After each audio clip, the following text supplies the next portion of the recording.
শক্তিশালী ঘূর্ণিঝড় ডিটওয়া ব্যাপক তাণ্ডব চালিয়েছে, যার প্রভাবে ব্যাপক বৃষ্টিপাত ও বন্যায় ১৩২ জনের মৃত্যু হয়েছে।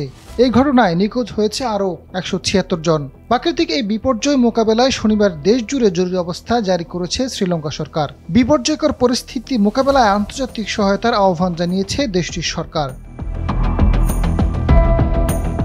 ফরাসি বার্তা সংস্থা এএফপির এক প্রতিবেদনে বলা হয়েছে, ঘূর্ণিঝড়ের প্রভাবে শ্রীলঙ্কা জুড়ে বৃষ্টি অব্যাহত আছে।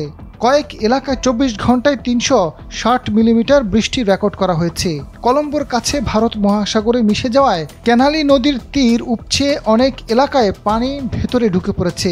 বন্যার পানিতে আটকে পড়া লোকজনকে উদ্ধার করছে দেশটির সেনাবাহিনীর সদস্যরা। টানা এক সপ্তাহে প্রবল বর্ষণের পর সৃষ্ট বিপর্যয় মোকাবেলায় প্রেসিডেন্ট অনুরা কুমার দিসানায়েক জরুরি অবস্থা জারি করেছেন। শ্রীলঙ্কার দুর্যোগ ব্যবস্থাপনা কেন্দ্র মহাপরিচালক সাম্পান্ত জানিয়েছেন, ঘূর্ণিঝড়ে ১৩২ জনের মৃত্যু হয়েছে এবং আরও ১৭৬ জন নিখোঁজ রয়েছে।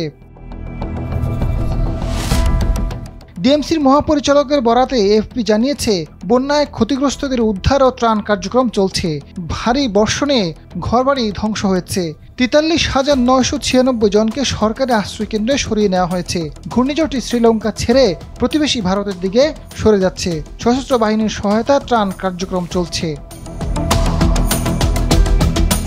ডিএমসি জানিয়েছে, কাদার ধস ও বন্যায় অন্তত ৩,০০০ বাড়িঘর ক্ষতিগ্রস্ত হয়েছে। অস্থায়ী কেন্দ্রে যেতে হয়েছে ১৮,০০০ বেশি মানুষকে। শুক্রবার কলম্বোর আন্তর্জাতিক বিমানবন্দরে বিমান চলাচল অব্যাহত হয়েছে। রেল লাইনের পাশে কিছু এলাকায় বন্যা দেখে শনিবার সকাল থেকে মেইন লাইনে চলাচল করা একাধিক ট্রেনের যাত্রা স্থগিত করা হয়েছে। ২০১৭ সালের পর এটি শ্রীলঙ্কার সবচেয়ে প্রাণঘাতী প্রাকৃতিক দুর্যোগ। ওই বছর বন্যায় ও ভূমিধসে ২০০ জনের বেশি মানুষ নিহত হয় এবং কয়েক লাখ মানুষ বাস্তুচ্যুত হয়েছিল। চলতি শতকের শুরুর পর থেকে শ্রীলঙ্কায় সবচেয়ে ভয়াবহ বন্যা দেখা গিয়েছিল ২০২৩ সালের জুন মাসে। সে সময় বন্যায় দেশটিতে ২৫৪ জনের প্রাণহানি ঘটে।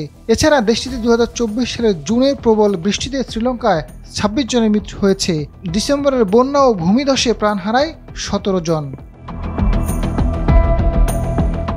আজাদ ফারুক, সময়ের আলো।